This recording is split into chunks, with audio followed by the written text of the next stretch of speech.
nas gledate u Srbiji, a dobroveče i dobar dan svima vama širom planete. Slikom idemo u Australiju, kao što sam i obećala, na vezi nam je naša draga Vesna Šušna, pevačica. Vesna, dobar dan, evo vama pre svega hvala na izdvojenom vremenu. Evo moram odmah da prokomentarišem da izgledate vrlo lepo, vrlo sveže. Kakve su najnovije informacije iz Australije, šta je ono što izgledate da je zanimljivo, nismo imali prilike da se čujemo sigurno neko vreme. Dobro jutro, draga moja Andreja, vama svima u studiju. Dobro jutro, ranioci grada Beograda, čitave Srbije i Balkana i naravno dobro večer onima kojima je večer sada. Evo nama u Australiji sada je 3 poslepodne, znači možemo reći još i dan.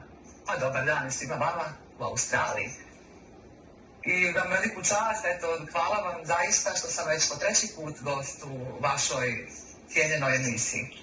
Ono što nas uvek zanima, vrlo često imamo prilike da čujemo da nas ljudi prate širom sveta, evo i u Australiji je Happy televizija poprilično gledana, naravno i u Americi također, širom sveta. Evo kakva je trenutna situacija tu kod vas, gde se nalazite u ovom trenutku i da li vi kao i mi uživate u lepom i sunčanom vremenu? Pa možemo reći da jeste, kod nas je još uvek sunce, još uvek toplih dana ima, mada već ljeto je prošlo, mada bi ja voljela da se onako produži, ja sam neko ko jako voli lijepo vrijeme i mnogi od nas. Ja se sad momentalno nalazim u mojoj kući u Melbourneu, tu sam ovog momenta, planovi su za jednu turneju po Australiji, koja će uskoro uslijediti nastupi po svim gradovima Australije. Vesna, ja znam da ste vi vrlo aktivni, pogotovo vikendom, i da vikendom imate zakazane najrazličitije nastupe. Isto tako znam da vrlo volite da dođete pre svega i u Srbiju i da se negde vrlo brzo i uželite pre svega naših prostora. Kada se vidimo, kada možemo da vas očekujemo ovde kod nas? Planovi su bili za april mjesec, međutim zbog nadolazeće turneje koja se organizira po Australiji sada, ja i naša poštovana Radmila Misić, i ovom prilikom je puno pozdravljam, morala sam malo otkazati, za neki otprilike kraj maja planiram doći u Srbiju i nastaviti tamo gdje sam stala. To svakako, ali evo znamo da je, stiglo nam je proleće, to znači da nam je i leto vrlo blizu. Znamo da je leto upravo taj vremenski interval kada vi i vaše kolege imate možda i najviše posla, kada ste najaktivniji, kada ste najvredniji, što bi se reklo. Da li ćete jedan deo leta provesti u Srbiji, odnosno na Balkanu, ili planirate da tokom leta budete upravo u Australiji? Tokom ljeta na Balkanu, ja planiram biti na Balkanu iz više razloga, jer sad te moje 2 nove pjesme koje planiram uskoro izdati, u koje polažem jako puno nade. U jednoj od njih sam autor kompozicije također, kao i pjesmi Osvani Zoro. Tekstove je radila gospođa Mediha iz Beča, puno je pozdravljena ovom prilikom. Zatim slijedi saradnja sa Goranom Kostićem, veliki pozdrav i za njega, i nove pjesme pripremam sa njim također.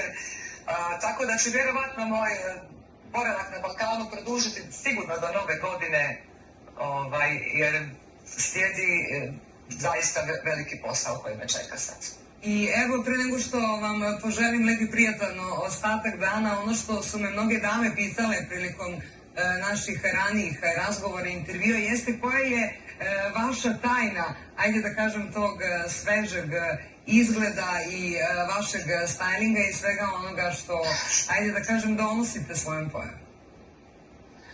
Hvala vam, veliko vam hvala na tako divnim komplimentima, posebno tako jedne divne mlade dame, zaista veliko vam hvala. Tajna, pa što ja vam kažem, moja možda pozitivna energija, ljubav prema muzici, ljubav prema ljudima i sve to što ja želim da dam i pokažem, vjerovatno me sve to motiviše i da izgledam lijepo. Naravno, reći ću vam jednu tajnu, radim ja jogu lica. Moramo malo kad sam već žene... Jogu lica, kažete, Vesna. Da. I koliko ste imali to efekta? To je sad, ajde da kažem, vrlo popularno na društvenim mrežama i vidimo da mnogi dame savjetuju te svakodnevne vežbe. Ima li efekta? Fantastično, fantastično. Ja stvarno vidim poboljšanje. Zaista, to je nešto što bi preporučila svima. Jel možda je sad trenutak da vas zamolim da nam pokažete neku od osnovnih vežbi, dajde negde svako od nas možda kada je u klinici kod kuće vežba? Ima tu nekih mnogo vježbi koje bi mogle da se nađu na YouTube kanalima.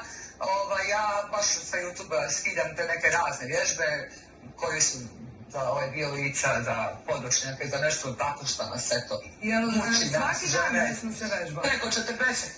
Pa evo ja radim svaki dan. Ja se uveliko pripremam i fizički i mentalno za sve što me čeka u Beogradu, na Balkanu, sad kad... Znači disciplina je u pitanju, je li tako? Mora tako. Vesna, puno sreće vam želim u daljem radu, mi ćemo biti tu da ispratimo i ove nove pesme i sve ono novo što donosite u vašoj karijeri. Želim vam lepi prijatan ostatak ovog petka i naravno da se družimo prvom prilikom kada budete ovde kod nas. Zaista mi je drago i mnogo vam hvala i na ovom uključenju, veliki pozdrav svima vama i velika mi je čast zaista biti gost na jednoj, mogu reći, najuglednijoj televiziji na Balkanu i najgledanijoj širom